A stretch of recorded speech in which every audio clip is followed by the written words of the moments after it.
Good morning and or afternoon, everyone. We are live here on Jets of Time with the Jurassic Rhythm Cup semi-final round for Chrono Trigger Jets of Time. I am lordbatsy, and I'm joined by AcidCrab this morning.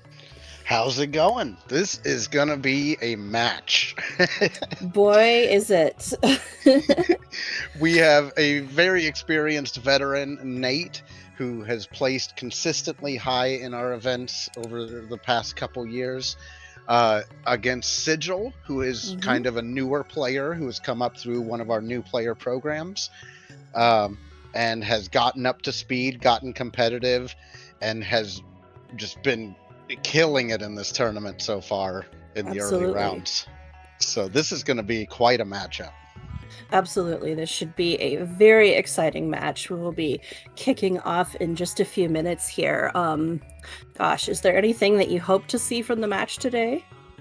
I'm hoping we see Black Omen. That would be fun. Just because I'm just feeling Black Omen. Yes, we will see what this seed has in store for us. The Jurassic Rhythm seeds are built on top of our standard race flags, so we've got we do not have unlocked magic like we would in the Gato Cup. Characters with locked magic will need to visit Specchio. We are on the standard item difficulty, so treasure will neither be too awesome or too terrible. And we're also playing with gear rando and healing item rando. So all of the equipable items can roll different effects. They can be better or worse than vanilla, and so can all of the consumables. Yeah, and I think we have runners that have had different play styles throughout this tournament as well, where I've seen Sigil do a lot of like early game gambles, doing dungeons or bosses that are incredibly challenging very early, and then using that advantage to push forward into the seed. Whereas Nate is kind of a methodical, what's the fastest check, what can I get to next. I just think it's going to be really interesting to see how this maps out today. The rando's gonna rando, so we will see what kind of strategy finds the treasure, so to speak, fastest.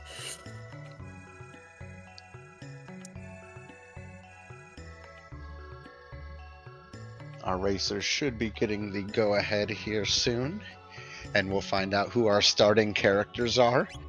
Of course, we're going to see them going and getting their couple free key items, the one at the snail stop and the one from the carpenter tools. Yep. Oh, now that's a nice team. All right, we got a Luca Ayla start, and most people would say you could not ask for better. These are probably the two characters that, you know, when you go looking for characters, that's pretty much who you want to find.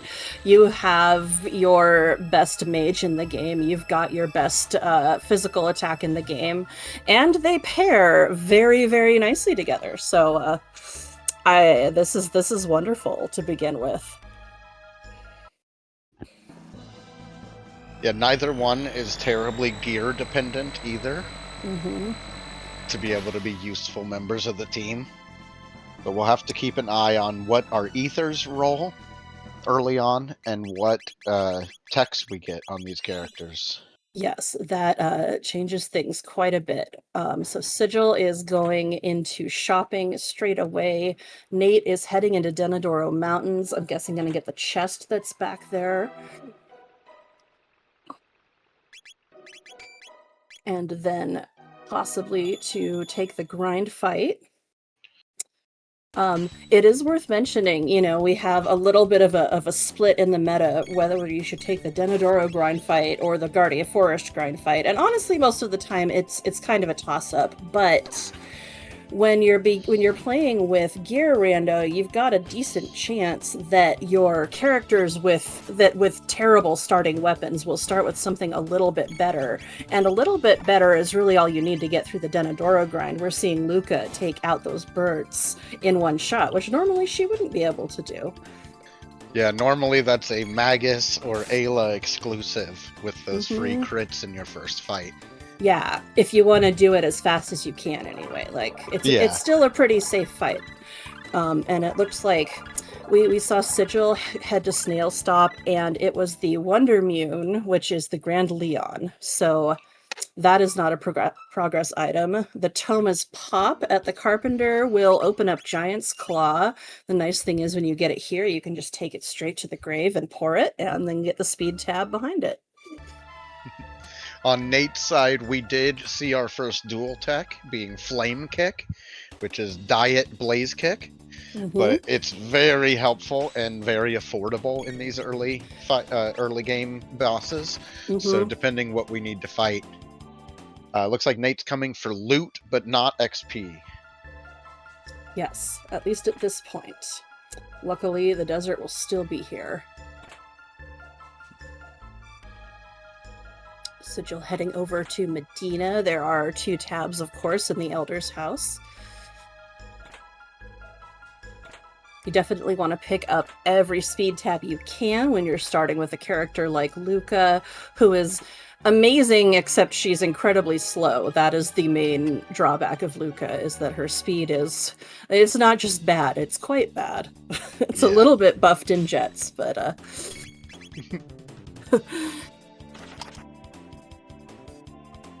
Sigil heading into Guardia Forest, looks like.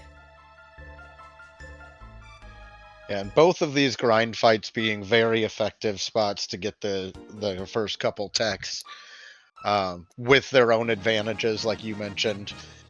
This one giving you those the free shelter and the tab. The other one giving you I think the same amount or similar amount of tech points and same amount of techs in one fight instead of 2. Yes, the Denadoro fight gives you the tech points such that it doubles a little more efficiently.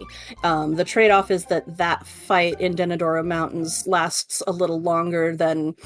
It's definitely longer than one of the imp fights in Guardia Forest. Whether it's longer than both of them, that's the real toss-up. But when you start with characters with lower attack, like if you're playing without gear rando and you've got like Chrono and Luca, you've got like a wood sword and an air gun, Guardia Forest is almost certainly going to be the faster one for you, because you're just not going to cut through those Denadoro ones as quickly.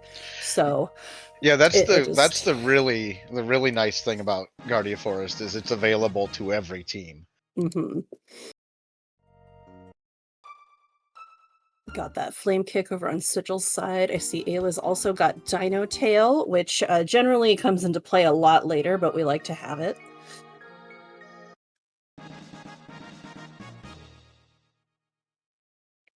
Lot of tab gathering and grabbing these free chests that they kind of know about, these tabs that they know they can grab quickly.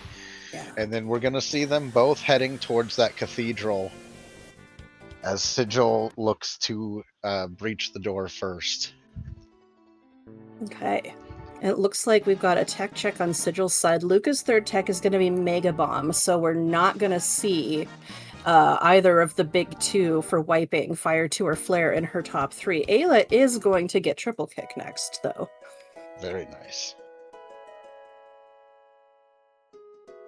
Nate, I think, is still looking for ethers, and he finds I them just found in the them, yeah. visiting merchant. An Excellent. easy shop to forget about, along with the one, I think, in 1000 AD, Mm-hmm. where the Yep. carpenter is also Yes. one that's easy to forget. But Sigil just did a nice job letting 3 of those wow, Naga-ettes get close for the Mega Bomb attack, one of Luca's AoE techs. yeah, that was clean. Mm-hmm. I noticed Nate the ethers stopping are by the 11. carpenter. I Very can't nice. remember. I've missed a couple of streams in this tournament here and there, but this might be one of the first times we've had ethers that are at or above average. I think you're right. I've seen a lot of 8s. Yeah. So we like seeing those 11 ethers, and we like seeing Marl as character 3 because boy, if these aren't like 2 of the 3 characters she pairs the best with, I would say the other one is Chrono. But Girl Power is a fantastic party. Yeah. You've got basically everything you need. You've got single target damage in both, or in a couple different pairings. You've got AoE damage in a couple different pairings. It's going to be nice getting all the antipodes and Blaze Kick, Glacier. Mm-hmm. But we'll have to see what we get in this early game segment, because Marl is a character that's reliant on also visiting Specchio. Yes. She needs to visit Specchio, and Marl is very tech dependent. You know, like this Luca that we've rolled isn't the best Luca for multi-techs, but with Mega Bomb on her, she's still capable of pretty good early game damage. So, you know, you're less worried about that. But when your Marl rolls, like, I mean, she only has Ice and Ice 2 for damage, and Ice 2 is the one that really does you any good, and it can be tricky. So we'll see if she's got Ice 2. We'll see if she's got Haste. We love to see maybe a Life 2 or a Re-Raise. Sigil finishing off the bromide fight as Nate sets up to walk in the doors of Cathedral. Mm-hmm. But is going to peek the Burrow character first. Yes. And there's some rumblings in chat. It is the Wonder Mune at Snail Stop. And there's Frog in the burrow. Will they be reunited? We will see. We will see, but now we know that Frog is down there in the burrow. Sigil investigating the back of Cathedral. Mm-hmm. So does want another character check, or at least wants to make sure if Desert's in play, they know about it. Yes, absolutely. Early Desert has been a play that has come up a number of times in this tournament. Mm-hmm. And it's been a very valuable check so far in this tournament in a lot of the seeds. So it'll be interesting to see how that plays out, if it becomes a factor. Yeah, for sure. For anyone who doesn't know, there are some checks that are locked behind characters. The Desert is one of them, locked behind Robo. Marl also gates the Prism Shard and the Moonstone behind it. Luckily, we know where she is, so if the Prism Shard shows up, that is not a problem to check.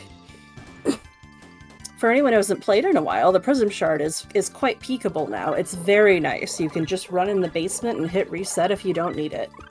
And if you do know you need it, you can run upstairs and fight the boss first.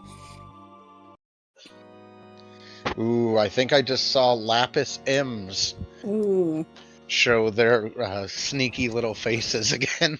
Oh, the Lapis M's. They can be difficult to use well sometimes. They're, of course, a full party MP recovery item, but they replace the full party HP recovery item, which is really lovely when you're running a party who doesn't have full party healing, such as this one.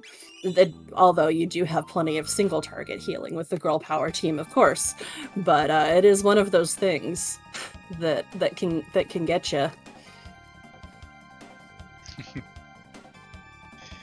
Sigil about to reveal our Cathedral boss here, as Nate gets ready to start the bromide fight. Mm-hmm. And it's one of the Nizbals. It is Nizbel 2. Mega Bomb would get us through either Nizbal, I would think, here. Yeah, absolutely. But Nizbal 2, in some parties, Nizbal 2 can be a lot scarier than Nizbal 1. Yeah, that is true. Since Nizbel 2, you can't shock him out of taking turns. Though, without light magic on the table, that wouldn't be a strategy here anyway, but I think 2 of these Mega Bombs will clean him right up. Yeah.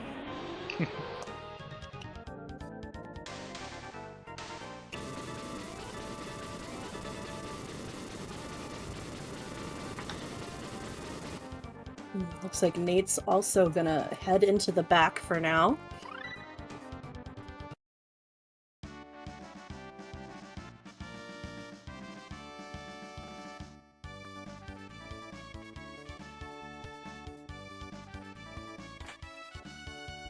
Taking a few more fights. Nate might have his eye on a couple more of the early game techs. I don't know if he's checked Marl's tech list, for example, but there's Ice and Anti-1. Yeah. It's something. Antipode 1 might be better than Mega Bomb. I'm not sure. I think that Mega Bomb is probably still stronger, but there are definitely times, you know, there are certainly bosses immune to fire and such where the Antipode will come in handy. And hey, look, it is Robo behind Cathedral, so I suspect this is what Sigil was checking for. So now we'll see what he goes ahead with. I suspect that most players in this situation are going to keep the girl power party. They just have awesome synergy. Robo instead of Marl is still a great party, but I would not be surprised if the runners stick with what they got, especially without that Robo ribbon on the map. Well, and Robo and Ayla play kind of similar roles in how they deal damage. Yeah. Except Robo has the same speed issues that the other girls do. Mm-hmm. So if you got to choose between the two, Ayla's already got a speed stat that's worth something. Yes, that is very true. Robo is unfortunately slow in exchange for, you know, at least he has very good utility because Robo is a hard hitter, but he also has a full party heal. He has moves that can wipe encounters like Shock. That's true. And Shock can come in and come up in a lot of boss fights. Mm-hmm. Where maybe you don't know you need lightning until you get there. Absolutely. All right, it is Moonstone on the bridge. Ooh. And I don't blame Sigil for resetting out of that. In order to turn in the Moonstone, you have to have done, you know, about 5 things that Sigil can't do yet. So we know where it is if we need it. Yeah, we'll at least need the gate key and pendant before we'll have to talk about the Moonstone again.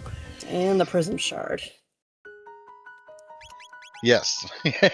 Okay, Ice, Life 2, and Aura is Marl's early tech list. That's not as bad as it could be.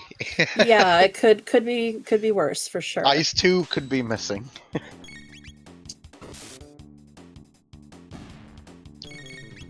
Nate starting the fight against Nizbal. Sigil heading into Hecarim Cave. Looking to maybe find some more XP before looking towards any other more dangerous checks here. Yeah, and Hecarim Cave especially will provide a lot of tech points. Luca and Marl are going to cap off pretty quickly, but Ayla will not. She could come out of here with 2 or 3 more techs, which would be really good for the party.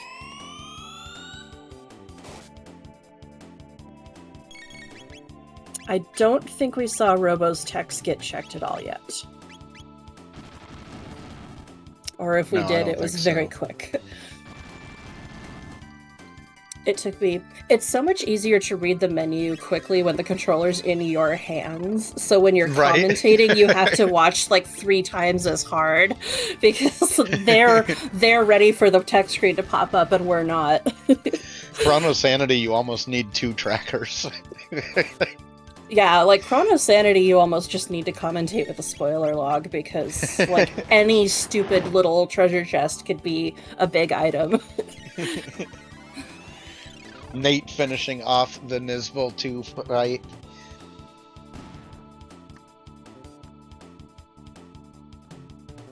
As Sigil heads deeper in and gets napalm. Yep, showing off the way you can get through Hecarim Cave without full spread magic is, well, you make do with what you have and use the single targets. Alright, and looks like we might be about to see Robo for a little bit, because of course Robo will be getting the tech points. Yeah, just trying to make sure that some of those tech points land in the buckets. Nate finding Robo, knowing Desert may be in play.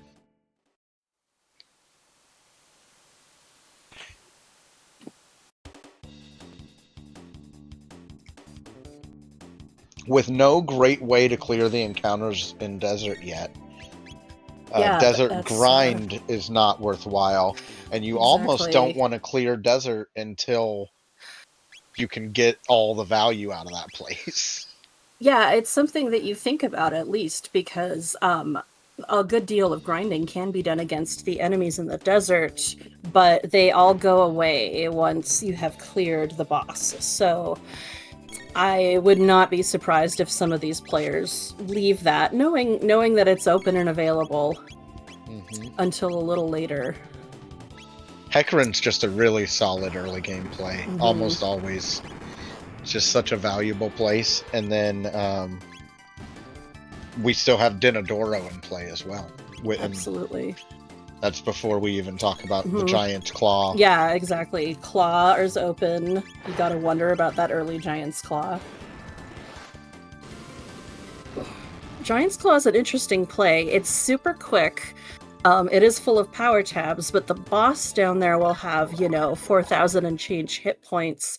So, depending on what that boss is, like there are some bosses that you could take this party and just chip away fine. But if it's something like a flea that counterattacks a whole lot, you don't want to go up against that because, it's like every hit you make is a risk to your party. So you want to be making fewer hits harder against bosses like that. And so something like that would be a little difficult for these teams right now. Yeah, our teams and our tech list so far have interesting limitations. Where like we're not weak, but we're strong in really particular ways. You know what I mean? We're strong with Mega Bomb range. We're strong with like physical damage from Ayla, but we're missing like our big heavy hitting AoE. We're missing our big water spell. Like it's going to be interesting. How do we use the tools we have here to find magic access? Yeah, absolutely. Because magic access is going to be high on their list for this seed.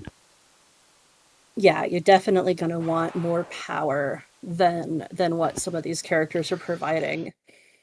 Ooh, Hecarim is Mud Imp. Well, luckily with Mega Bomb, this should be fine. Yeah.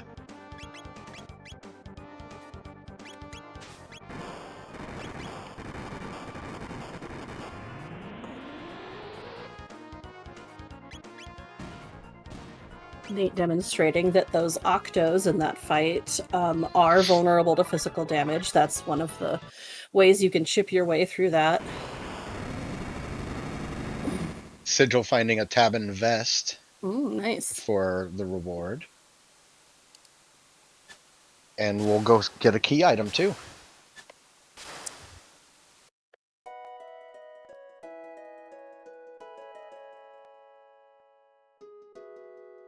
Right. And let's see what Tabin has for us. Ooh, well, there's the gate key, so all right. Huge. the gate key will unlock prehistory, the end of time, and antiquity. So that is always a huge find. We love to see the gate key up front. So all those issues we just talked about with regard to the tech list, those are about to go away.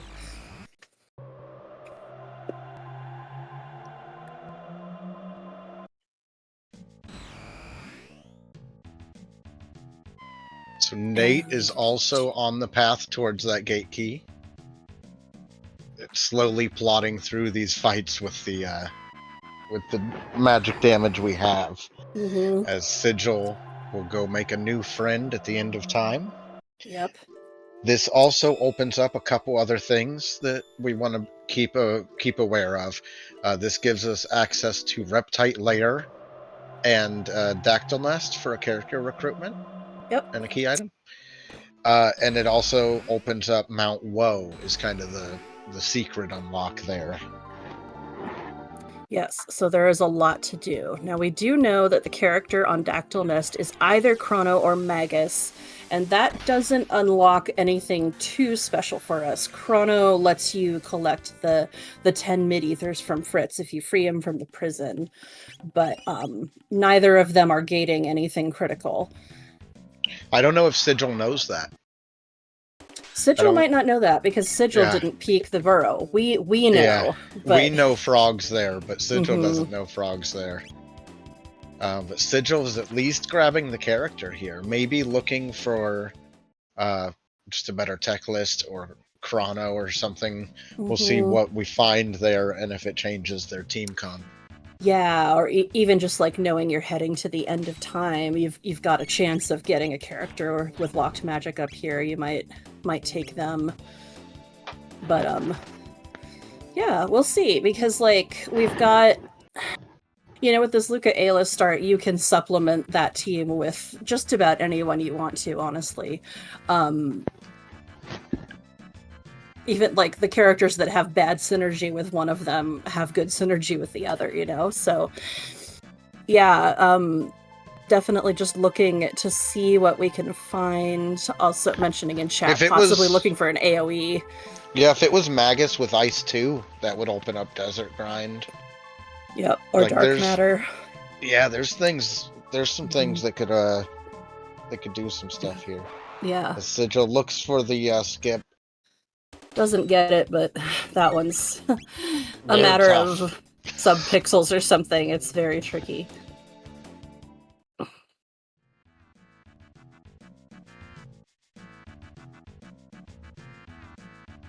And up here, it's Chrono. So that means that Magus is in the future.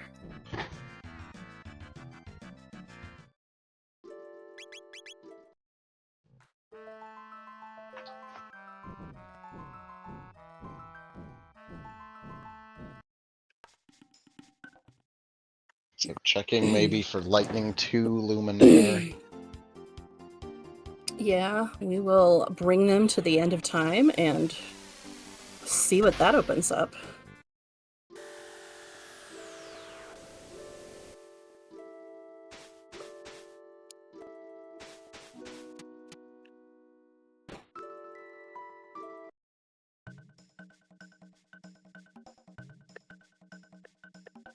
Nate heading towards the gate key now, and will be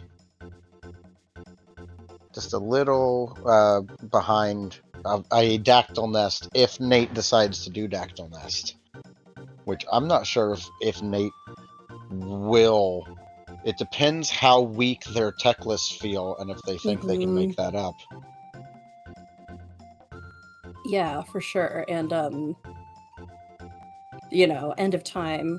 Hopefully we're about to see what these tech lists look like. Specchio will fill up the tech lists of a locked magic character to the first 3. So once this is done, he should be able to open the menu and we can see the 4th tech that is coming.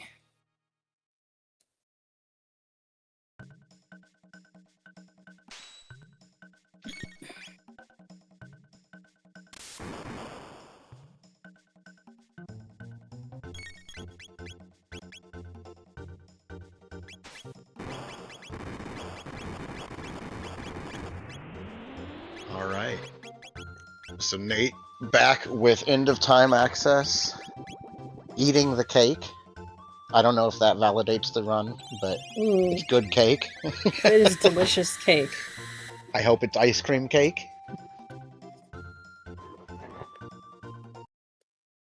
And then Nate heading to Specchio as well. This is going to be really interesting. I'm really curious how Chrono changes things on Sigil's side here. Okay, show us a tech list.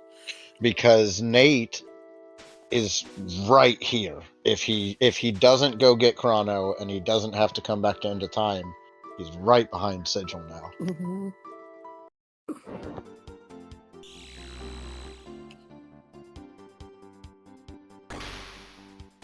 Here we go. Back to prehistory with Sigil, sticking with Chrono for right now. Maybe checking the hunting range prizes. Doomsicle +2. Zodiac For a Magus we haven't met. But it's a rock hunt. Yep, we're gonna go. Sigil is looking for a rock. Yes. The rocks in Gear Rando, of course, since they're considered high-tier accessories, can roll randomized effects like that Silver Rock Plus did. Of course, I believe none of these characters are Silver Rock characters, but we have Robo and Ayla in reserve. And we know where Frog lives. We sure do. Can you believe it? He lives at his house. It's so weird. That's crazy. Okay. Sigil looking at Reptite Lair, which is not only a good grind spot, but also a key item check, of course. Yes. As Nate looks to check Bridge. We have Confuse as the 4th tech on Chrono. We have Flare as the 4th tech on Luca. I didn't catch what Marl's was, but it wasn't Ice 2 or Haste, I'm pretty sure, which are the ones that we're actually wanting. Oh, no. So, yeah, and an Aeon Blade for Chrono is decent. That's like, good but not great, right? So, but that's fine. Now, Sigil has a lot less speed issues to try to solve as well. Chrono has very good speed starting, just like Ayla. So now Sigil can just focus on trying to get Luca's speed respectable. Absolutely. All right, Nate peaked and reset out of Bridge as well, which makes sense. And is now looking maybe towards at least looking towards a rock. Gotta look at the rock and then maybe first. Reptite. Maybe Nate will show us the rock.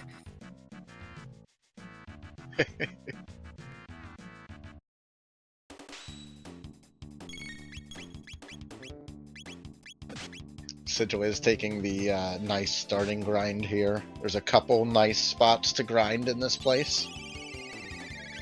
In the Reptite Lair. Yeah, this is definitely one of the nice grind spots. If you want to...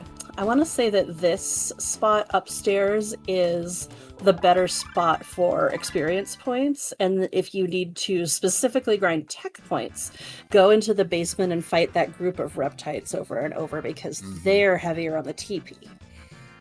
But the TP on this fight is still, like, pretty good. I mean, it's kind of like, Desert Grind TP isn't as good as Hecarim Cave, but it's good. Sorry, I was watching Nate aim a Mega Bomb and picking between hitting 3 or 4 of them. You always gotta check. Yeah. But yeah, this is a good spot for Nate to be doing it too, because Mega Bomb's what he's got, and they are just so nicely bunched. They are in the same room with the same goal, like grabbing the tech points and XP, and it's completely the runner's decision who progresses first. Yep. You know what I mean? Like, they don't know where the other one is, of course, but it's like completely up to the runners at this point who takes the lead. I guess it always is. Yeah, it's very true.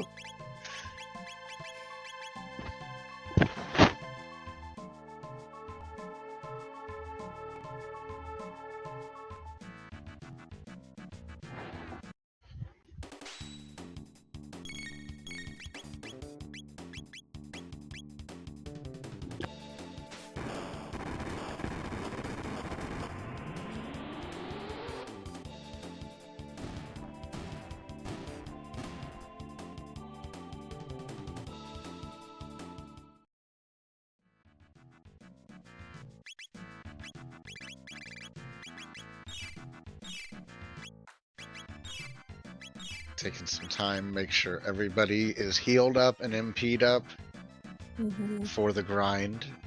Hitting level 15s on Nate's side. Looking for Flare. that flare, especially. Wow. I think that might be what they're both looking for, as well as for Sigil, that confuse on Chrono. Well, you know that this fight is napalmable. So you don't want to move on to fights that you don't know you can finish with that until you've got your better tool.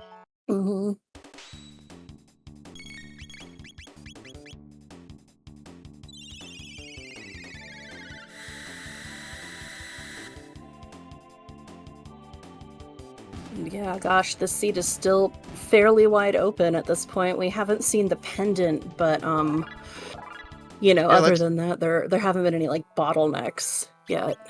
Yeah, let's talk about the checks that we have open. So they're likely to finish rep tight as Sigil becomes the first one to jump in the tunnel. Next up, we would have access to Mount Woe. We still have bridge access, but we know what's there. We've got Dinodoro. Yep, and we've got Giant's Claw. And Desert. And Desert, yes. And Flare would get you through desert encounters too, right? Flare will absolutely, yeah.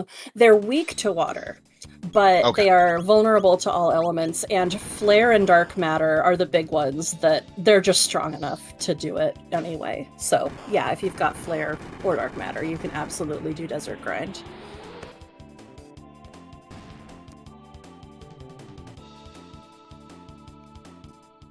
Nate deciding to take some extra tech points and experience here. But gets the dig and heads on down. A speed belt that's could be useful. pretty nice for Luca. I think Nate might be married to the Robo in the party too. Yeah. Like keeping him around.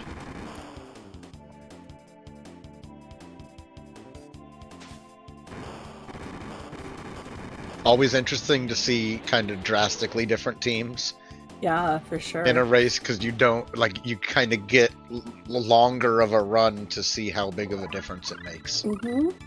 And, you know, I mean, it's really interesting who everyone's settled upon. You know, I myself might have even kept that Marl, because who doesn't love just, like, nuking things with Antipode? But no, these are all good teams. Yeah. I know that Robo's getting Oozy Punch. I know that Chrono's getting Confused. So, I mean, that's good for both players for sure. That's kind of the main thing you want to see.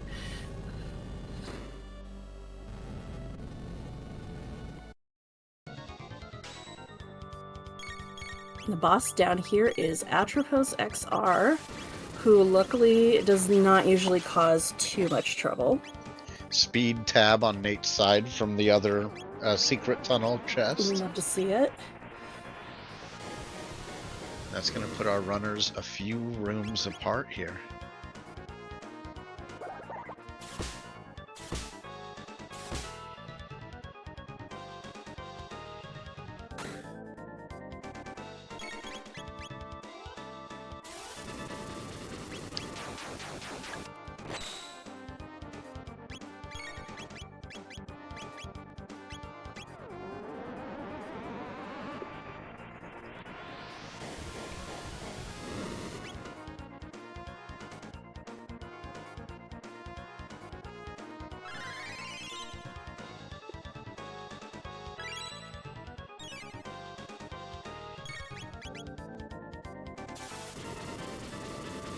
Laying on the damage. Luckily, Atropos doesn't do too much, but she does explode at the end, which probably won't hurt very badly. Yeah, not in this spot. Reptite Lair boss spot has like a decent chunk of HP. I think it's 4,500, but it isn't otherwise very strong. It's just buff. Sigil getting a hero's medal. All right, Now, yeah. Now that's going to be a something we go trade in for another key item. It's also gear for Frog, and it's going to push Sigil towards the information of where Frog is. Though that may or may not actually change any of their decisions at this point. Yeah, for sure. Frog, of course, is part of unlocking Magus' Castle Go mode, but the other pieces of that are the 2 pieces of the Broken Sword, which we have not seen. We've seen the upgraded Masamune at Snail Stop, but that is not related. This, of course, could be... Oh, that is the Ruby Knife. That's exciting. Ruby Knife being part of the Tyrannular Go mode, along with the Gate Key, so that's 2 out of 3 there. Yeah.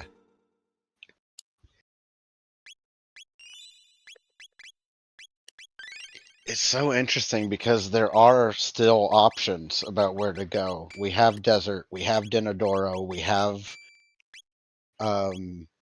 Mount Woe, all available. Desert feels like maybe the natural play.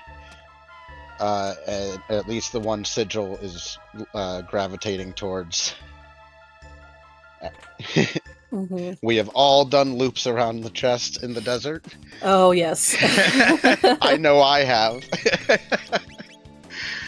But again, this is a location with a easy to access boss, which means you're not going to be here that long. Good grind encounters, and pretty decent loot for how early you can get here. Now, in like a grand world, you have the tools to be able to come grind here like very early.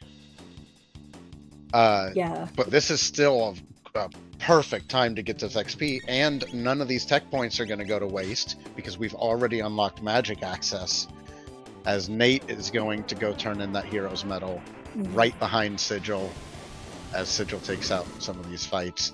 Now, it is worth noting, depending how deep of a clear Sigil does on Desert here and Nate, Nate has a couple encounters that he has lost access to in the desert. Yeah, it might just be the one, at least. I think maybe he only hit the one that you can't avoid. Okay. So I think he at least has the rest. Okay, perfect. But that could come into play, so something just to keep in mind from Nate's early trip for the loot. So he might be thinking desert as well.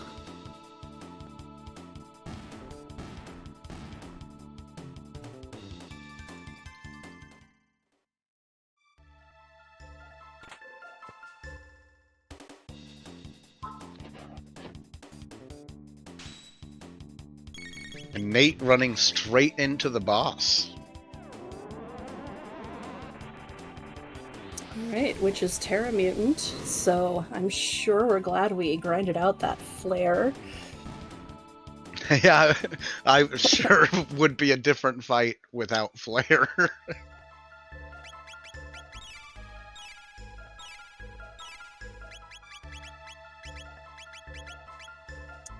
Ayla's sadly missing with Charm. You hate to see it. Without Tailspin, Ayla can't contribute much to this fight. Okay, let's hope the Charm works this time.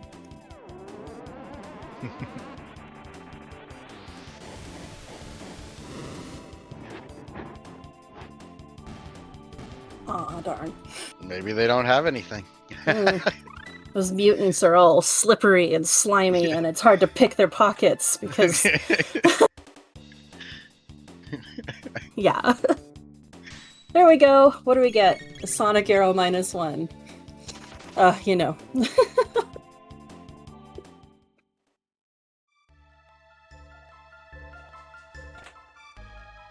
There, that should get the top, and the bottom will die by itself. Perfect.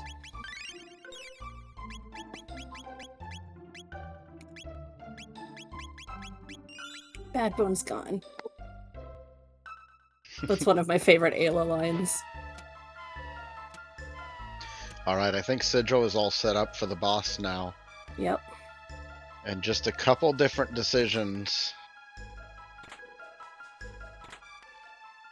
have kind of swapped the very slight lead here. Mhm. Still a very slight lead.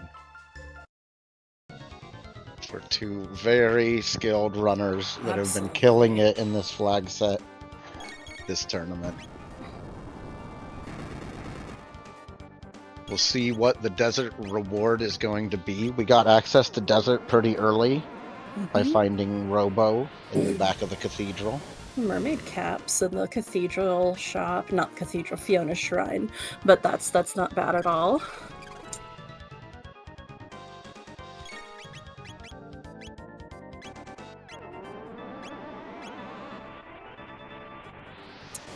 And of course, we've rolled Lapis Ends this seed again, but the Fiona's Shrine is one of the two shops that is guaranteed to have a Lapis for sale. The other is Fritz.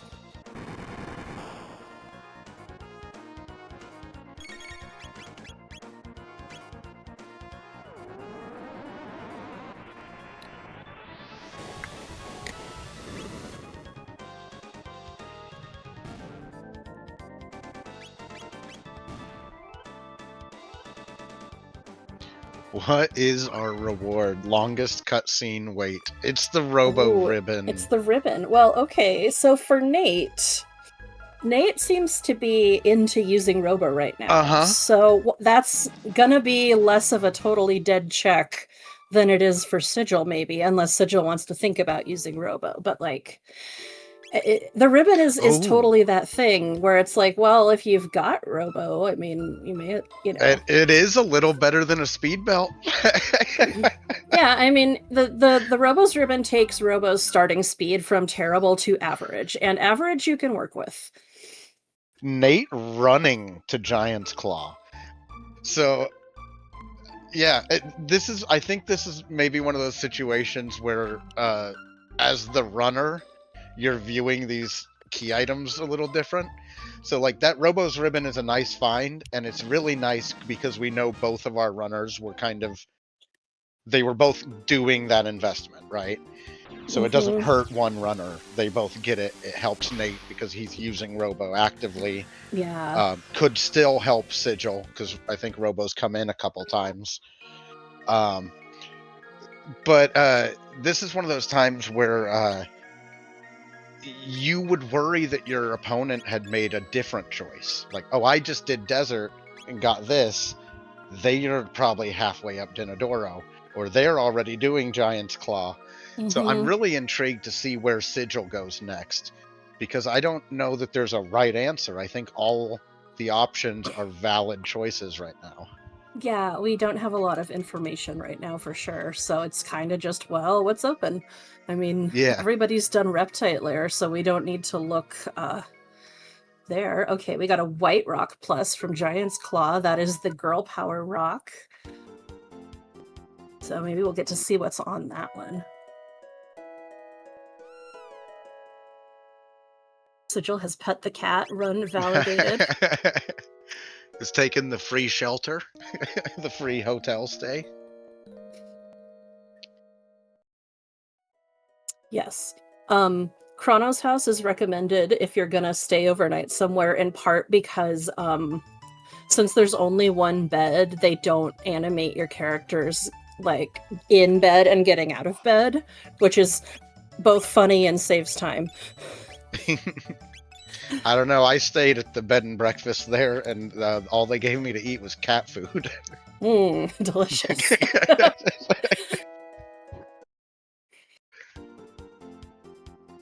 Will the rubble hand over its tasty tech points to Nate? That should do it. Sigil pet the cat. Yes, Sigil pet the cat. Sigil also running the Giant's Claw. Dinodoro still in play. Mount Woe still in play.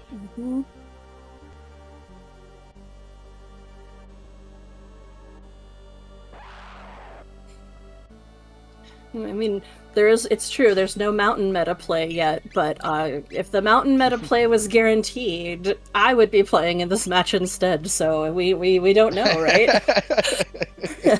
No, I mean, I kid, and Sigil earned his victory, but I'm just saying that the mountain meta failed me last time. And I failed to resist my urge to gamble on Woe, and I paid. Because Rando I gonna think it rando, was, right? I think Yeah. it was hero, like it was Robo's ribbon or something. Yep. And that is just the way the randomizer goes, right? Yes.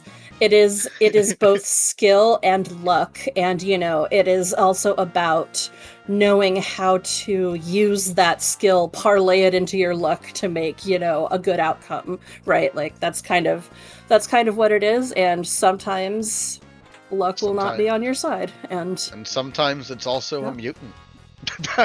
sometimes it's a mutant. A mega Luckily, mutant. yeah, luckily at least it's mega mutant, so this one we can punch. This one isn't immune to magic damage. Sigil heading towards that rubble room. Will he gamble on the rubbles? Ooh. Yes. All right. Maybe less of a gamble. Depending how good Chrono's sword is. Yes. Well, it hit. That should bad. be enough. Luca with that critical hit. Yeah. There's fire too. Okay, that was absolutely worth it. That got Sigil a bunch of lovely techs and multi-techs, including Blaze Kick and Gatling Kick, which is Blaze Kick plus Chrono. Blaze Kick coming out on Nate's side after that boss fight as well. So and it's the pendant. Okay. Wow. Now the seed is open. Now we just now it's just shrug, have fun. Spike mentioned scrimming with Nate last night that Mount Woe ended up being go mode and they both slept on it. Will that play into Nate's decision? Yes. Yes, it will. Nate runs up Dinodoro immediately. Yep.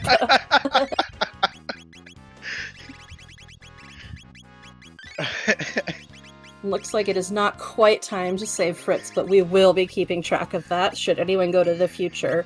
I will say that in this tournament, people, including myself, have also gotten burned by deciding to not check the future and check the early checks. So you don't know, but now that pendant's on the table, it's like, yeah. I just respect the decisiveness of the play. Mm-hmm. The no hesitation just runs up Dinodoro. No, and that's kind of what you have to do, no matter the choice that you have made, make it decisively, just go, because you can really only ever be right or wrong. So just do it fast. Yeah. And you don't have enough info to actually be right. Yeah, exactly. The seed is there are seeds that stuff is locked behind a slightly complex knot, early prism shard, things like that. This is definitely not one of those seeds. This is one of those, shrug and pick something. Well, now we've got interesting, I think we've got a really interesting setup here because we have Mount Woe and we have access to Dinodoro. Mm-hmm. If one of them gives us the Dreamstone, that's a game changer. Quite. Yeah. If it doesn't, I don't it. It's just gonna depend where the other runner goes. Yeah. No, I mean, if we are they both in the future? If we don't see our go mode off of those, I think that all the go modes do have to be behind the future, which also means, okay, we are missing sword pieces, we are missing the prism shards still. It's gonna get complicated. There's gonna be some chains for sure.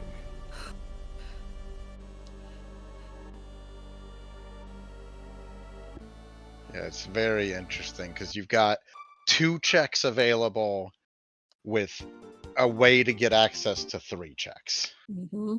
And so just really interesting numbers to play. And Sigil running straight to Dinodoro as well. Continuing to prove in this race that great minds think alike. Nate just picked up a blue rock plus. I don't know if Nate's been looking at the rocks, though. I'm really interested in what these plus effects are.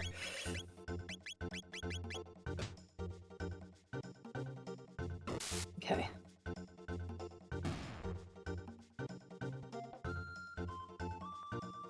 Show us the rocks, Nate. Show us the rocks.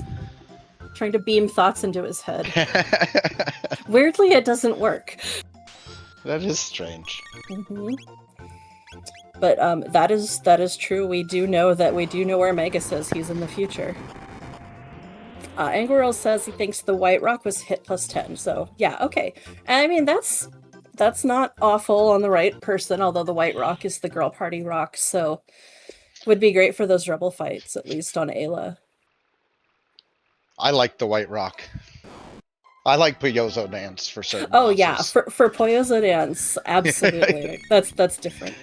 Yeah, but we don't. Neither of these teams can use Puyozo. Yeah, dance, no. so. Simply for the hit plus 10, it's like, well, you don't really need that for any of the girls unless you're fighting rebels, basically. But you know, here we have a golem, an original flavor golem. I'm gonna charm it for a flashblade -3.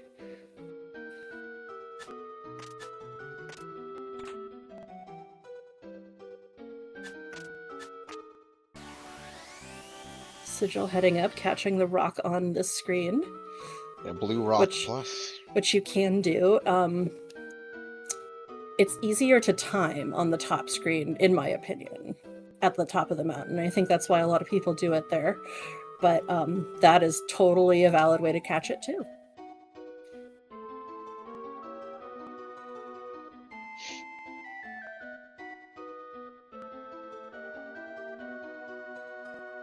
This race has been tight from the moment we hit go. Like, from the moment we walked into Cathedral, these runners have been very close to each other. Sigil taking some extra time to go up to a Dactyl Nest and getting Chrono as his reward. Nate skipping some of the fights in Desert to maybe make up time and push through to that boss. Different teams. The Dreamstone is the and reward. There we go. And that is go mode. Oh my gosh. And they're both here, so here we go, guys. Yeah. Here we go. This is an execution matchup now.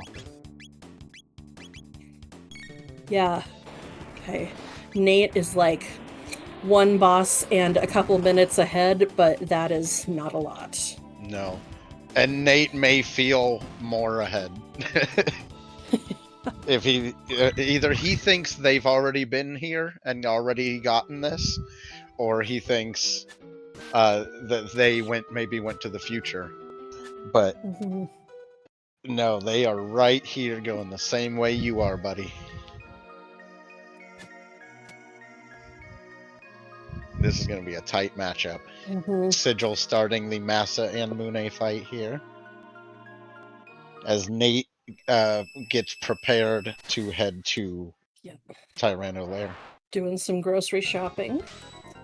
Might need more shelters and stuff. Completely reasonable thing to do.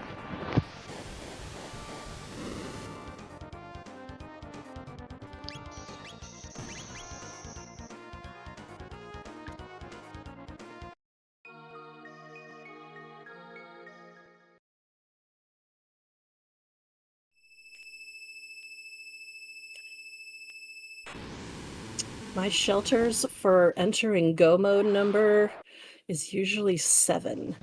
I think that is generally enough for every go mode.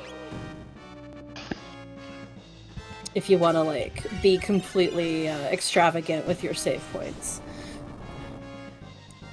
Love to see that Gatling kick over there on Sigil's side for some nice shadow damage, and then follow it up with a flame kick to reset the golem.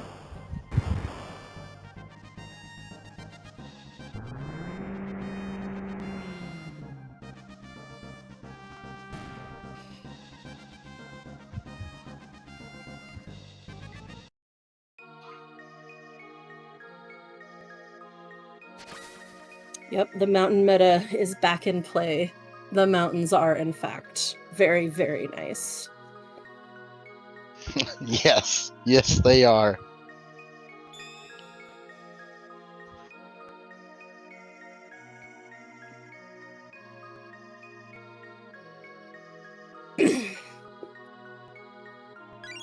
And it does look like Fritz in the jail will remain in limbo because I cannot imagine either of these runners rushing the future at this point.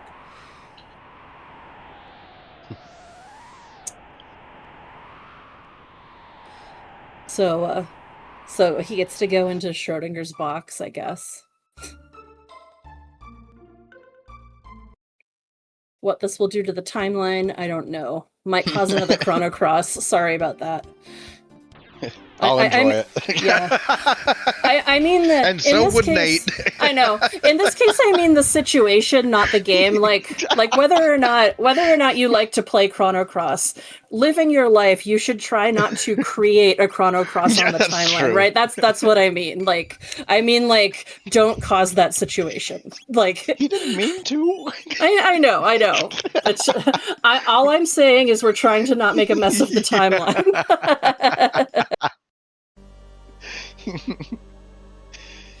Wow, level 23s. I mean, level 23s is nice for heading up fine, here. Yeah. Like Nate's got to be confident. I mean, he's been in this place before a number of times. You know what I mean? Absolutely. And Sigil just stomping through these fights too, just right on his heels. Like, this is going to be tight. It's all going to come down to, if it doesn't come down to skips along the way, the bosses are going to make up the biggest time, and the differences in these teams. Mm-hmm. And Nate, I'll point out, did a really great thing here by, since this boss is peekable, since they're standing in the doorway before they come after you, Nate knew to swap in Marl so that he didn't have to fight a waterless Ret Knight, because Marl has that ice one, and you just need to hit each part once with ice or water to get its defense down and to lower its evasion. And as long as you don't kill the core first, it'll stay that way.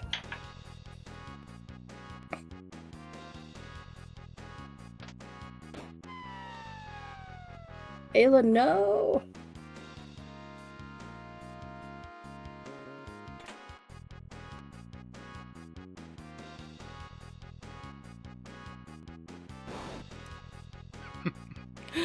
Ugh. One miss and things happen, but Nate's prepared, so there we go.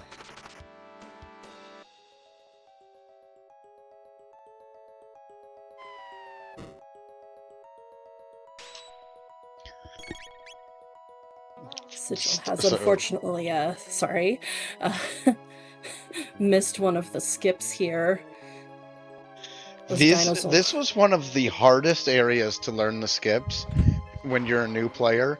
Mm-hmm. I feel like because every outside, like, balcony room looks the same when you're new. Yeah. It's really hard to remember which ones you have to zigzag for and which ones you have to line up on bricks. And mm-hmm. Yeah, it definitely is something to practice.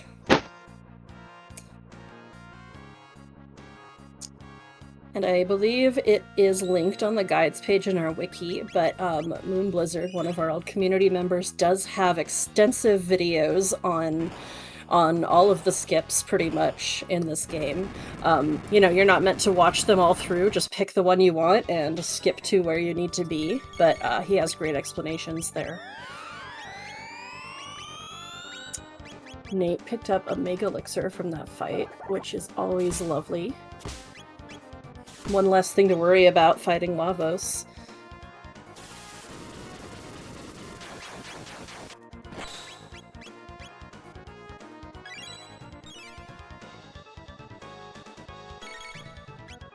Sigil taking on this Ret Knight without water. Triple kicking for 1200. Perfect. I'm sure that this will be an illustration of There are times when you will have to fight waterless retinite, and it's Yeah. not that bad, we promise. Yep.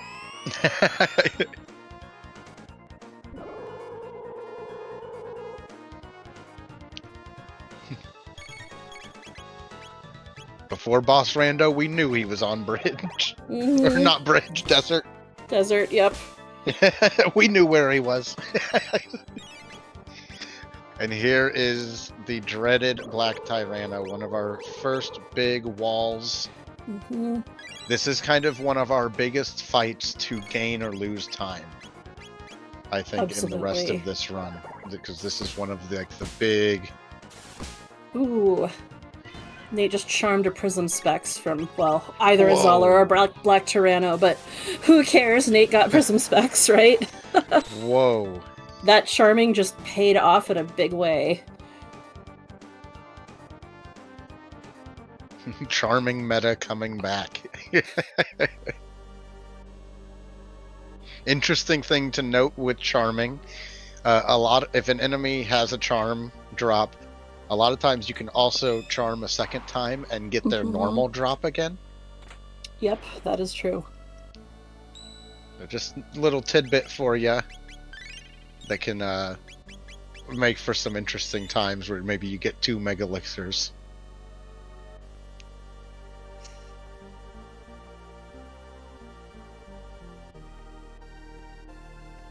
Nate says it was worth doing the first time. I might as well do it now. Green Dream. Hey. That's pretty if you decent. Need it. All right. Remove so we are one storing power. We are one Azala phase different here between Sigil and Nate, which in the grand scheme is not much, with a lot of time to gain or lose on the rest of this run. Currently got 2,600 off those blaze kicks, which is not bad. Nate's probably going to want more damage on that for Lavos, but the Ocean Palace will give you a lot of levels anyway. So, you know, that damage is definitely going to go up some.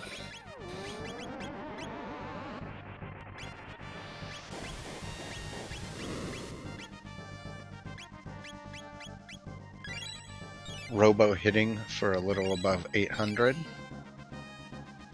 Pretty solid chunks.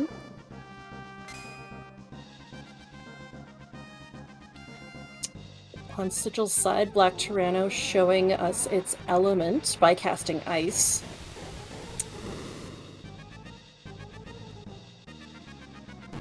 It will let you peek its element if Azala stays up long enough, but if she goes down very quickly, you don't often see the Tyranno's first attack. And the Gatling kick. Let's see how big of a difference that triple tech will make for Sigil with 2,500 hits. What did you say Blaze Kick was hitting for? 2,600. Okay.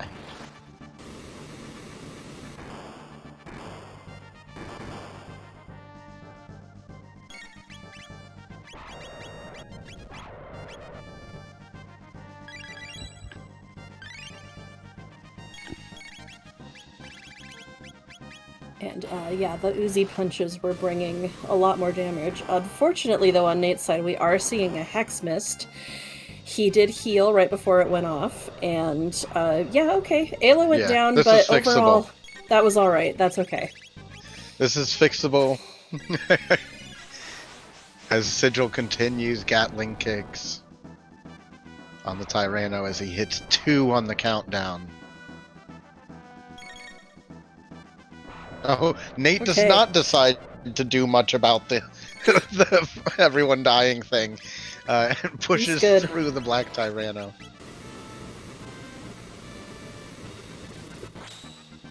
Sigil continuing the assault.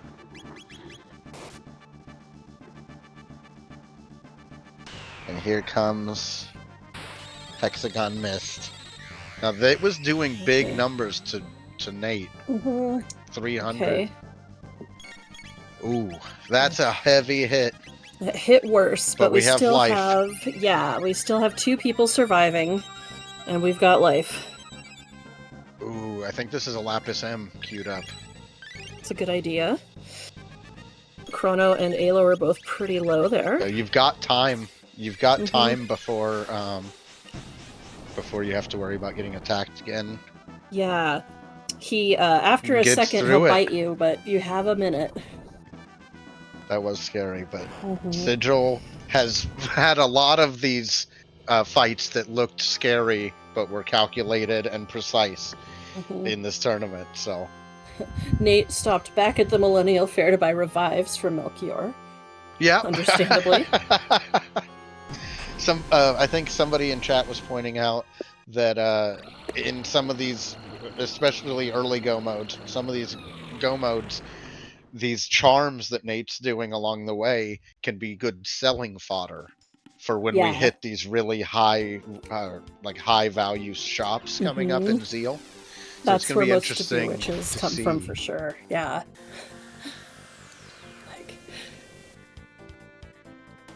Nate looking for a rock. All right, Alpha door check. Maybe looking for that speed tab in Inhasa. Yeah.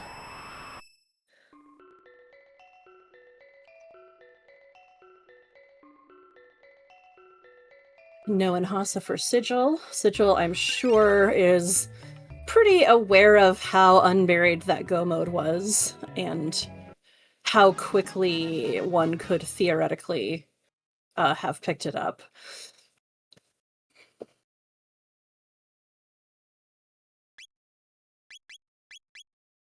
And of course, we are in Zeal, and it's we're at like the hour 7 mark. This is a pretty fast one right now, yeah.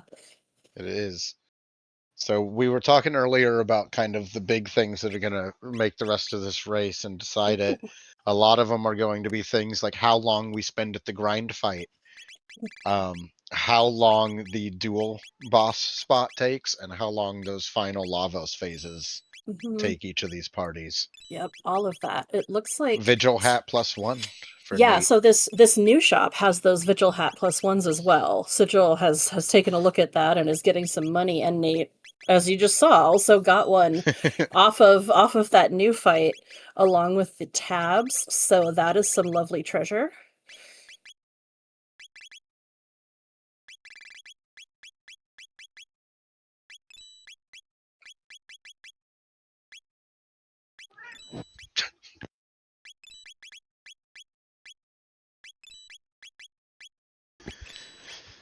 Every time I hear a cat, I check to make sure if it was mine or not. Oh, sorry. No, my cat walked onto my shoulders and meowed into the mic. Hi, cat. I mean, this is a Chrono Trigger stream, so I think that we welcome all cats. Nate grabbing the speed tab. Sigil at that shop in the same room. But Nate is going to take the extra time, open up this passage, and get a rock. Check the rock.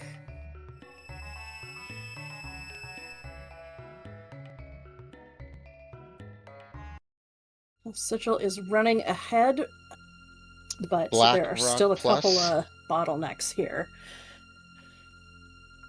This is such a close race. It is.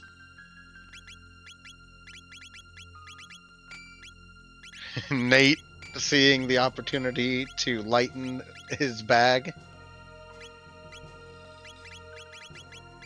Sigil has finished that shopping, doing final kind of tab work, making sure everyone's geared up and ready for dropping a save. Now it's notable, Sigil is closer to levels 22 and 20 for their team. Nate was at 23s at the start of the Black Tyranno fight. Yeah, Nate is at least a couple levels ahead, so that will save him, or potentially save him, a little bit of time in Ocean Palace.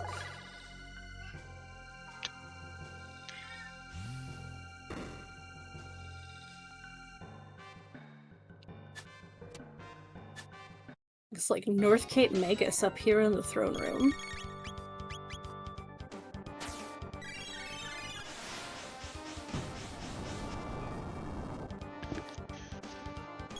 Is that a scary spot for him to be?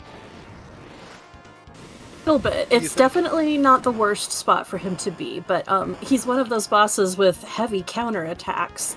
And they hit you, you know... I would say his attacks hit you like medium hard, and he's able to do a lot of them. Nice. Sigil, of course, is wearing that lovely fire armor that is gonna help him get through this. But any boss that counterattacks a lot like that, you don't want them with higher HP, because then you have to hit them more and thus give them more chances to nuke you. Nate's Black Rock +2 ended up, or Black Rock Plus ended up being speed +2. Amazing. And he put that on Luca immediately, which is going to put her speed at like the fast character starting values. I think she's got a 12. So.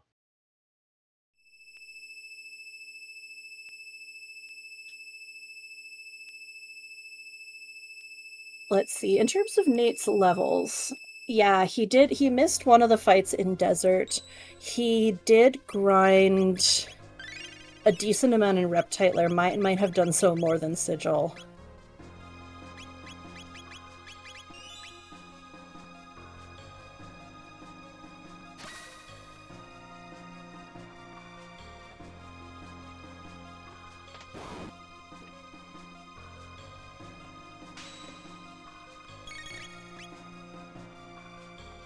See this Blaze Kick now that those Prism specs are equipped too. That's gonna bring that number up. 38-38. Love that. That should do just fine as Nate gets a red mail and unlocks Boogie. Yep. Which, depending on the boss rolls later, could be handy.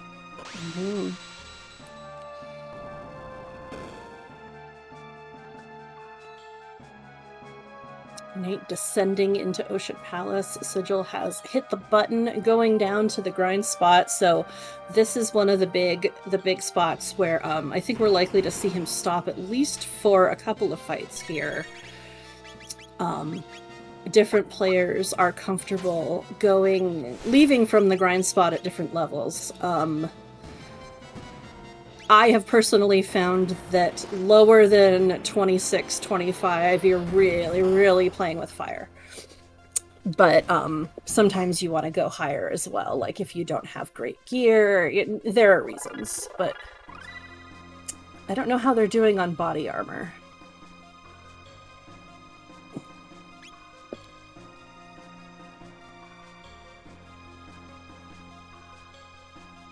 Nate running through this first section of the Ocean Palace.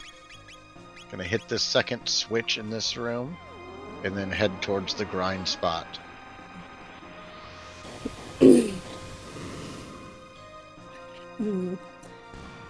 Question if the elevator would be tougher for Nate without Falcon hit. He should have Dino Tail. Dino Tail was very early, so I think it'll be okay. Yeah, just gotta prep for it. But they give us a nice fireball shooting machine right beforehand to give us a great way to set it up. Looking at those prism specs on Luca now.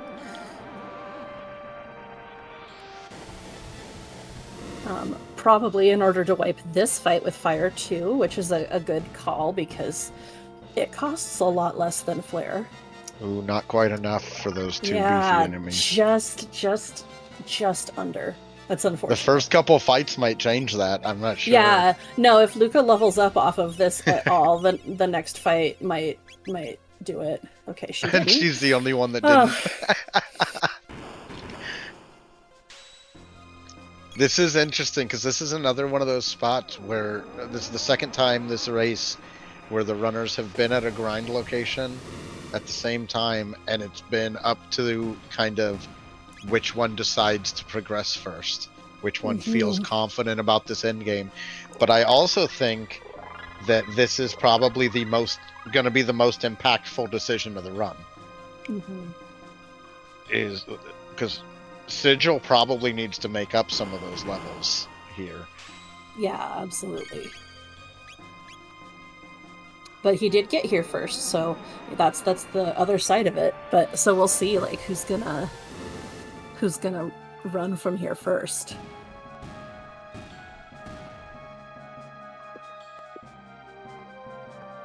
Oh, knocking him to 1 HP on Nate's side.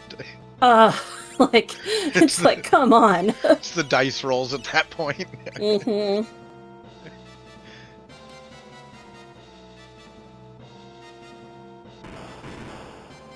So once they leave here, they'll still have some more opportunities to gain tech points and XP along the way. They'll also have some fights that they can choose to avoid or take with the scouters before we hit our save point, before the twin golem spot. Yep. And we'll have to see what we're going to deal with there.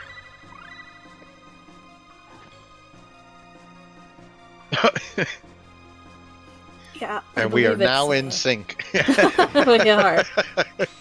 I believe it's something like 600 and change tech points available to you after you leave this battle. That sounds right. So you can you can certainly when you're tech routing, especially if you're not really going to need a lot of your techs until you hit a boss. You can work things out that way. The boss itself is a big chunk of those TP. If you want to get something for Lavos and you can do without it for the twin boss, you can think about that. There's lots of options. Nate pushing his way down the stairway towards the elevator. We will try to keep an eye on Nate's side and see if we can catch levels the next time he heals. Yeah, we're moving. So that we can kind of compare levels for Nate and Sigil here. But if I'm like, Sigil needs to take the extra grind and make sure they're confident going into this, because this is going to be a scary end game still. There's a level 30 Ayla for Nate, so I'm guessing, 29 second position. I'm guessing that Robo is similar. Yeah. All right, setting up Ayla for Dino Tail. It can also be used to get through some of these grind fights or these fights in these areas if you need it. Yeah, your Dino Tail and your Frog Squash can help you clear these as well.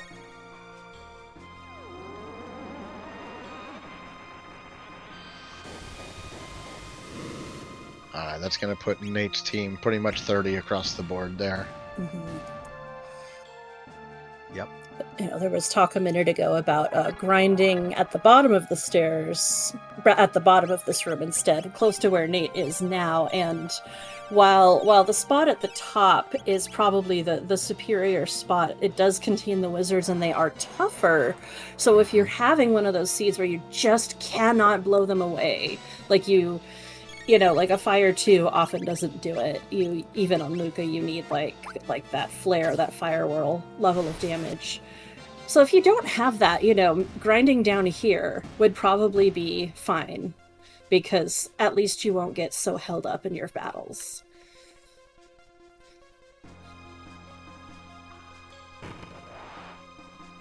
Nate skipping the save point here, at least for this first fight. I think this fight comes back if you leave the room. So I don't know about saving after it, but I could be wrong. I forget. I used to skip that save point sometimes, and then I accidentally cast Dark Matter on the scout fight, and I blew myself up entirely, and since then I save because I'm scared. My only argument for myself to not save would be that I shelter there too often than I care to admit when I'm going to do Frog Squash or Dino Tail to get through. Yeah, that's also I see a save point and my brain shelters, saves, walks out of the room. As Sigil descends the final staircase to the same top of the elevator that Nate is going down now. Okay. We'll try to keep an eye out on levels on Sigil's side when we get the opportunity. As Nate is going to progress to kind of the scariest of the fights on the elevator, but not if you have the right tools. Exactly. Yeah, these scouts are fast and they're mean. And you don't want to let them live a long time, for sure. And since they are of differing elements and need to be hit by either non-elemental damage or different elements, you definitely do have to look at your physical, your non-elemental options. Dino Tail and Frog Squash are some of the reliable ones. I suspect on Sigil's side we're going to see Falcon Hit clear that fight.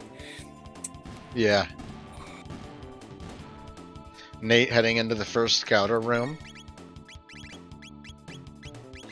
Sometimes you'll see people take that fight either for the little bit of XP and tech points or because they saw something really nice drop on the elevator and they want more of it. Yep. Whatever you get from the scout fight on the elevator, you will also get from those scout fights. So if it's good, you can totally take them. Nate progresses to the save point before the twin golem spot as Sigil cleans up the next elevator fight.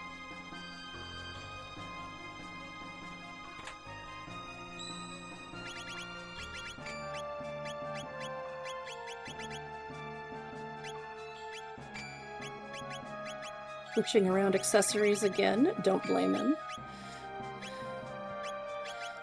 Sometimes you have, a trash mob set up and then you have your boss set up.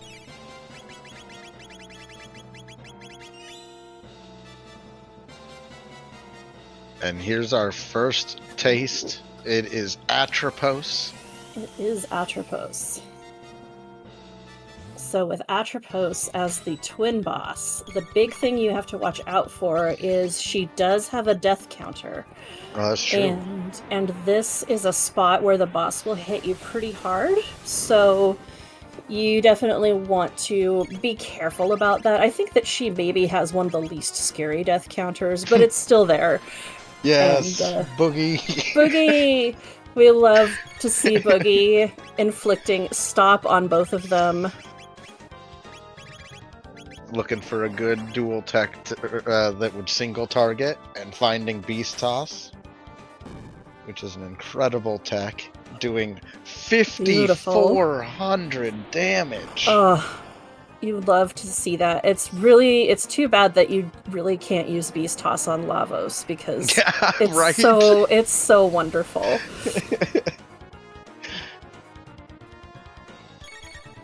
Wow.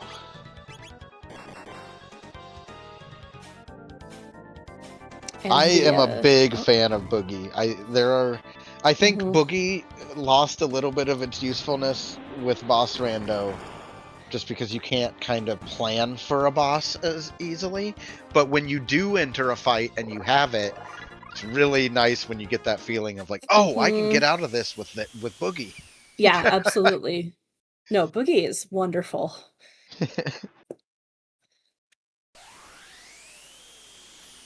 So Nate deletes Atropos.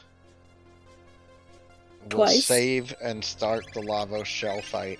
Yep. As Sigil starts the Atropos fight. So very little room between our runners here. A little bit of a level difference. Sigil still a couple levels below. But very close.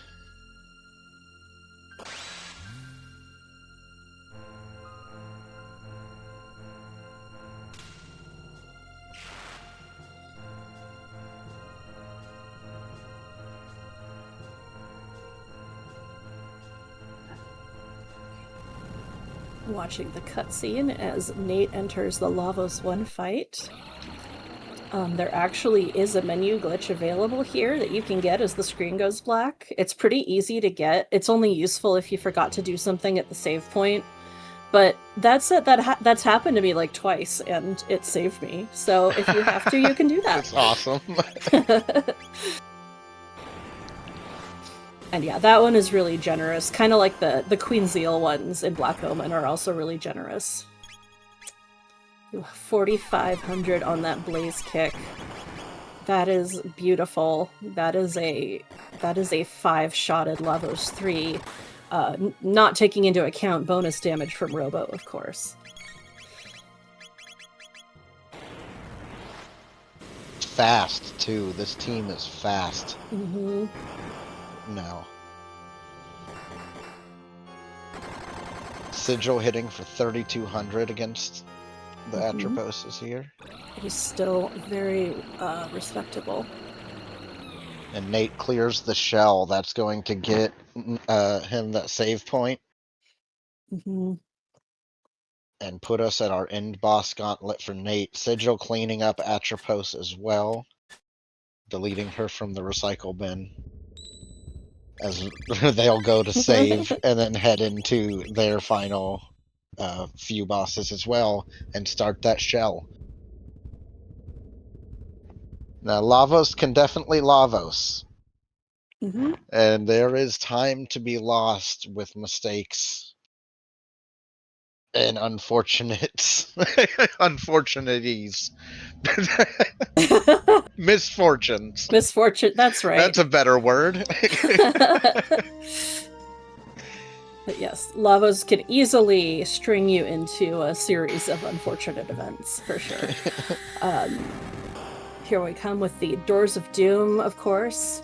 Unavoidable, and definitely something players need to think about, because Lavos will hit you with blades from the arms very quickly afterwards, unless, of course, you take one of the arms out in time to change their script.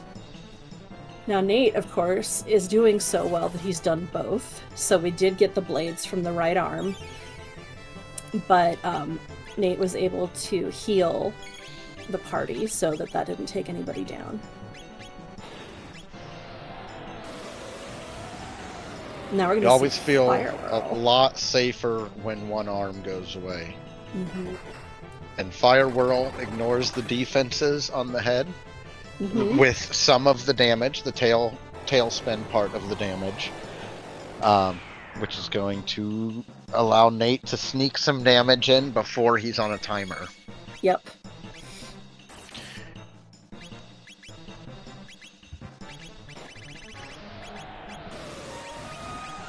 Other arm came out with blades again, but we've healed, so everybody lived. And I think that Nate has about 3,000-ish on that center part of Lavos too. Yeah. Now he can go back to using his heavy hitting techs that were carrying him through the shell fight. Sigil getting low, but smashing through the shell. Yep. Double-digit HP on the whole party, but calculated to a T. Yep. And we'll Sigil hit that knew save what he was point. doing. Beautiful.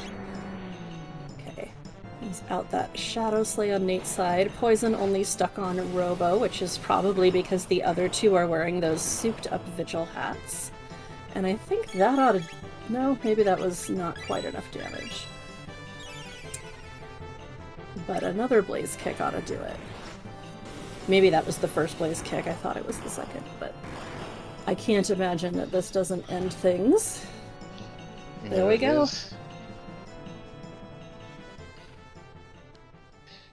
Sigil all set up and running to start the Lavos 2 fight.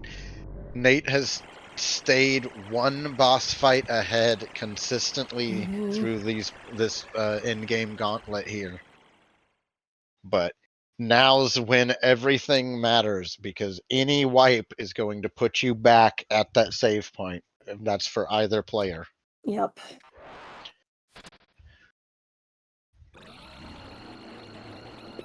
Alright, here we go.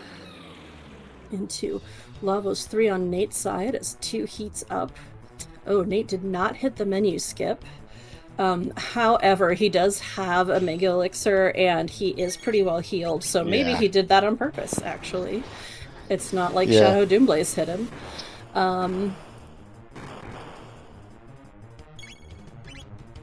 Yeah, I think it had to have been intentional, because he was spamming A, not trying for the menu. It looked like. As Sigil has safely taken off one arm and is working on the other now. Yeah, unfortunately Luca went down, but we've got life on Chrono. One of the nice little perks of running him, honestly. Ooh. Ayla Lavos taking a 3's being nap. mean. Yeah, Lavos 3 can be that way for sure. Yeah, a lot of the first part of Lavos 3 is like crossing your fingers that they will spread out their damage, because if they choose not to, there's not a whole lot you can do about it sometimes. This, however, will end that center bit. That takes away a lot of its tools, but not all of its tools, and you only have so much time to take advantage of it before it'll bring that bit back and have all its biggest techs at its disposal again. Yep, absolutely, but 5 blaze kicks will do it, because we have crossed that 4,000 damage threshold. And there's Uzi punches too. Couple of Uzi punches, but yeah. I know that he does have consumables, so we're okay there, I think. Sigil does take the reset there. Yeah, that's unfortunate. Sometimes Lavos 2 does get ahead of you. Yeah, I'm certainly one to overgrind before this section, because these bosses they can be unforgiving. Yeah, they hit pretty hard. The final bosses are definitely in a class of their own, and I include Zeal 2 in that. Like, even the final bosses that you would fight before them in either of the go modes, they're just not quite the same level of, like, assault. Oh, GG, Nate. That was that second Uzi punch to fill in the damage. Didn't need to wait for another active life. Beautiful. That was lovely. At something like 133, close to 133 even. I can't quite read it, but yeah, that is a fantastic time, and GG's to Nate, who will advance to the final round. Yeah, absolutely.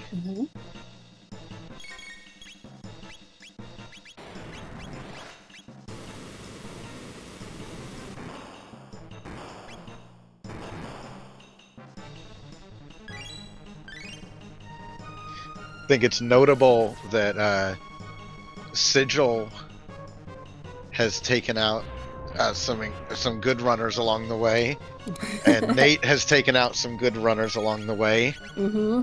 And it's just going to be interesting to see how the other side of the bracket goes, and who will come to the finals to take Nate on.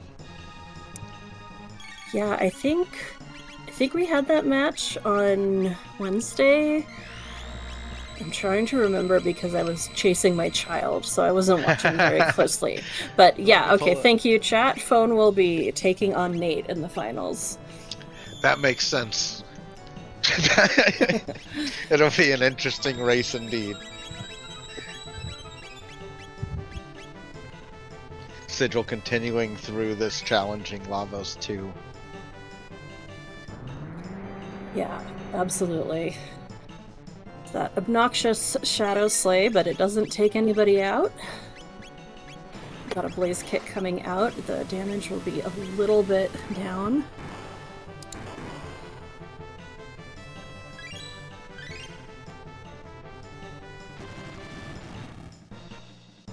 Let's see,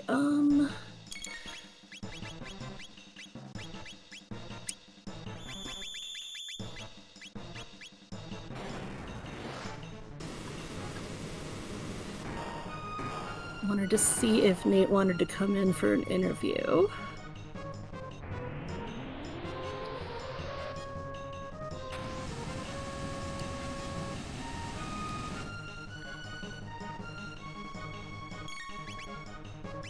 There we go.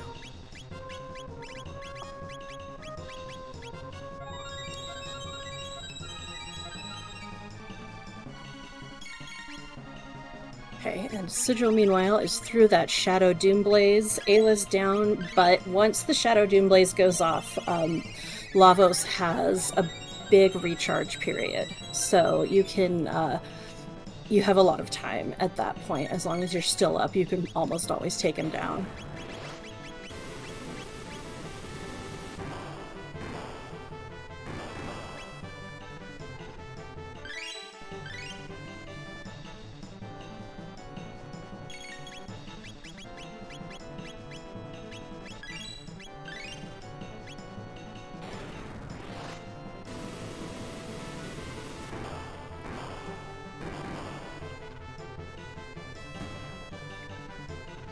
What's up, Nate? How do you Hey, feel? Hey, welcome, GG. thank you. Feeling pretty good. Um, yeah, I'm happy Robo was involved with this seed. That was pretty cool. Yeah, it was nice to get some like good robo vibes out there for sure.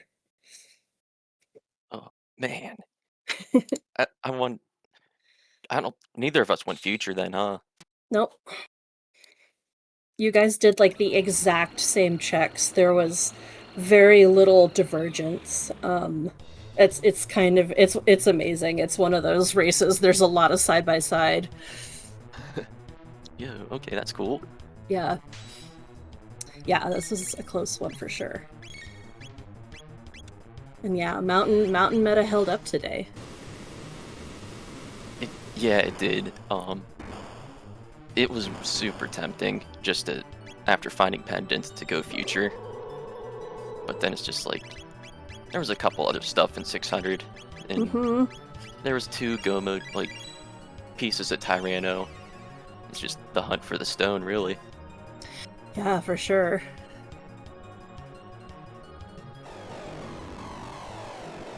And there it was. Yeah, we were all thinking about, whether Mount Woe would make a play or make an appearance, but that didn't have to come into play either. I was, yeah, totally not feeling Mount Woe today. Not gonna lie. Yeah, sometimes that's how it is. Yeah. I'm glad that you were able to get the ribbon, given that you were running Robo, because that definitely helps a lot with Robo as well. That's what kept him in the party for me, was that ribbon. Go Sigil. Yeah, the ribbon may have made a slight difference. This was such a close race, so like your victory was really down to the small stuff. And I think that the ribbon, Sigil's not using Robo, but you both did the check to get the ribbon, so like that time was better for you than it was for him. But like, it is the little things. This is a really good race. And Sigil, I'm of glad course, to hear that. yeah. Yeah, I was really happy, considering I found the ribbon. Robo was in my party, so I was ecstatic about that. Yeah. It really brings him up to speed, literally, and Yeah, really. helps with the damage. Sigil is just picking the crap literally out of this right Lavos bit. This should be over pretty soon. You're seeing both Gatling Kick and Blaze Kick come out on this side.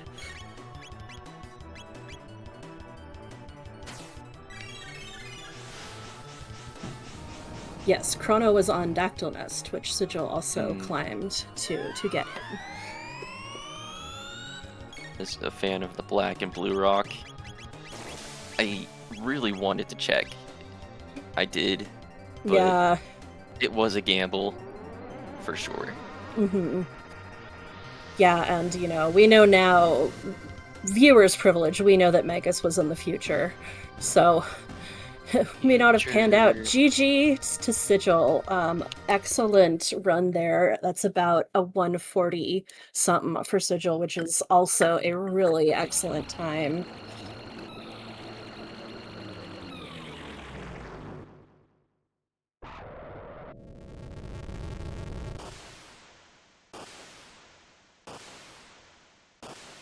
Oh, there's Sigil ready to pop in. Welcome, Sigil. GG.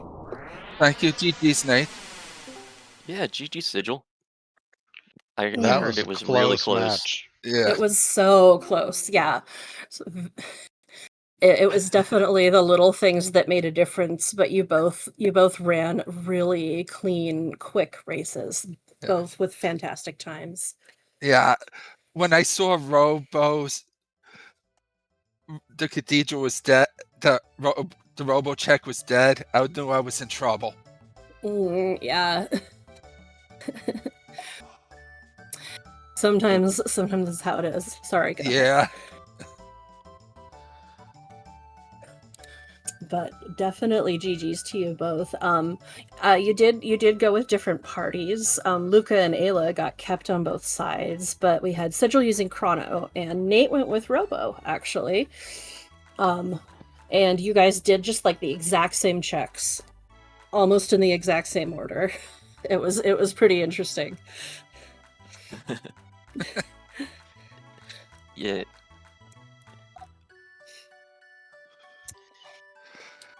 Yeah, I wasn't too sure where I was getting rock toss. That's why I decided rock throw. That's why I decided to go with Chrono. Mm-hmm. Yeah, no, that makes sense. And Falcon Hit definitely served you well, especially in the Ocean Palace there. That, if I'm going to use Chrono's attack, turn to attack, I could just use Gauntlet Kick instead. Yeah, absolutely. Yeah, and I mean, it adds damage to Blaze Kick, so no reason not to. But yeah, GG's to you both.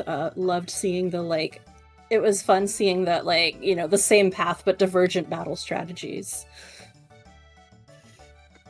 During the Black Tyranno fight, I had Charmed Azala, and I saw this Prism Sex, and I can't tell you how much I was freaking out about that. Yeah, I would imagine. Even in chat, we were like, we'd been commentating your charms, like, oh, okay, there's, because you've been charming for a bit, and like, whoa, Prism Specs. Yeah, exactly. That's how I reacted too. I wasn't sure how the charm works with the Jurassic settings. Like, would you steal the tier that it's in? I think that you just steal whatever the enemy would have based on the item settings. Mm-hmm. Yeah. Okay. And plus, I'm not a big charm person. Yeah, no, I mean, charm is very much a coin toss, and boy, today that coin landed exactly where Nate needed it to. But, plenty of times you will see people charming and get nothing special. Rando is always going to rando. Nothing but time loss. But also, sometimes it can get you, someone in chat pointed out, sometimes it can get you loot that you can sell if you get an early go mode. Like that loot that you can steal along the way can add up and let you buy one of those really nice things in those late game shops. I think it was Phone that mentioned that, who Nate will be facing. Yep, in the finals sometime next week. Ooh.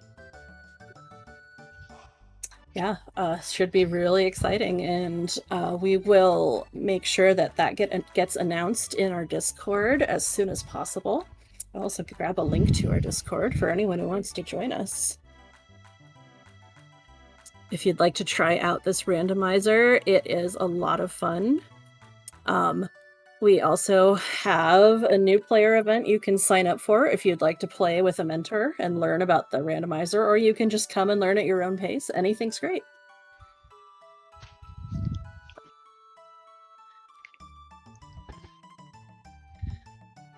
But yeah, does anybody else have any closing thoughts?